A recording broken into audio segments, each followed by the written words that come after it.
এই সাধারণ চুড়িগুলোকে কিভাবে এত অসাধারণ সুন্দর রূপ দিলাম, চলেন তাই দেখাই। চুড়িগুলোকে ফার্স্টে গ্লু গান দিয়ে একটার পর একটা অ্যাটাচ করে তারপরে কিছুক্ষণ শুকাতে দিয়েছিলাম। পরে এই তো কালো কাপড় দিয়ে পেঁচিয়ে নিলাম পুরোটা। এরপরে হচ্ছে সুতোর কাজ। সুতোর কাজটা গ্লু দিয়েও করতে পারেন, আবার হাতে সেলাই করেও করা যায়। আমি দুভাবেই করিয়ে দেখিয়েছি, যার যেভাবে সুবিধা হয় করতে পারেন। প্রথমে গ্লু দিয়ে করলাম, এবার সুই সুতা দিয়ে একই স্টেপটা করে দেখাচ্ছি। দুইভাবেই করা যায়, তবে আমার কাছে সুই সুতাটা বেশি ভালো হয়েছে মনে হয়। সাবধানে সময় নিয়ে আস্তে আস্তে করতে হবে, আসলে এটা একটা ধৈর্যের কাজ, অনেক সময় লাগে, অধৈর্য হয়ে গেলে সমস্যা হয়ে যায়। এই তো হয়ে গেছে। এবার হচ্ছে পরবর্তী স্টেপ, উপরে অন্য একটা সুতো দিয়ে আমরা হ্যান্ড এমব্রয়ডারি করব। এটা খুব সাবধানে করতে হয়, হাতে সুই ঢুকে যায়।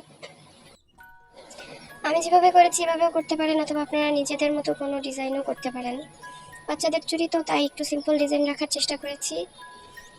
এভাবে পুরোটা করে নিয়েছি, খুবই ইজি, দেখলে বোঝা যায়। এখানে আমি দু ধরনের ডিজাইনের 5টা চুড়ির একটা সেট বানিয়েছি। দু ধরনের ডিজাইনের মধ্যে আজকে একটা ডিজাইন দেখানো হলো, এবং আরেকটা চুড়ির ডিজাইন আমি নেক্সট ভিডিওতে দিব। আজকেরটা কেমন লাগলো জানাবেন, এবং অবশ্যই নেক্সট ভিডিও দেখবেন, এবং কেমন হয়েছে জানাবেন অবশ্যই। ধন্যবাদ।